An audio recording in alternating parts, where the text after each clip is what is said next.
Sa tanan ko nga pispis, kabog ang pinakahangag. Bobo, hangag. Actually, ang word ko nga kabog sa ancient, sa pre-colonial Visayas means exactly that. Hangag or bobo. Kabog means bobo or hangag. So nga agin pangalanan ang bats, kabog. 'Di ba?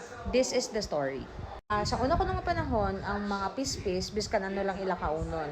So, nagadamo na sila nga nagadamo, kag biskan ano lang ila kaunon, wala sila specific food or insect nga ginakaon. So, one day, they decided to have a meeting, ma-meeting sila, para mapili na lang sila kung ano nga kaunon, nga pagkaon ila kaunon, para hindi na sila mag-agaway. 'Di ba? So nag-attend sa meeting ang kabog, no? Ang ila gimitingan, madesisyon sila kung ano ang ila kaunon para hindi na sila mag-agaway.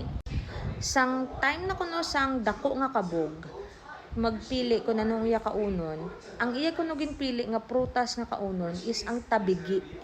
Okay? Ang tabigi nga prutas. Tapos nagkalaladlaw ko ng mga pispis. Nga aman, because ang tabigi nga prutas, daw melon na siya.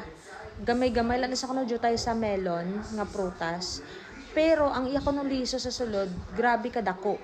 Nga dako lang siya tulokon sa gwa, nga ambi mo mabusog ka, pero hindi gali mapuslan sa sulod.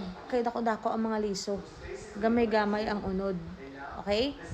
Tabigi nga prutas. Amo na ko no ang ginpili isang kabog nga kaunon. That's why nagkalaladlaw ang iya mga upod nga pispis. And so good sad to, ang kabog, gintawag siya kabog or bobo. Bobo or hangag. Because, amo na gani, sala iya mga choices sa prutas. So that's the reason why.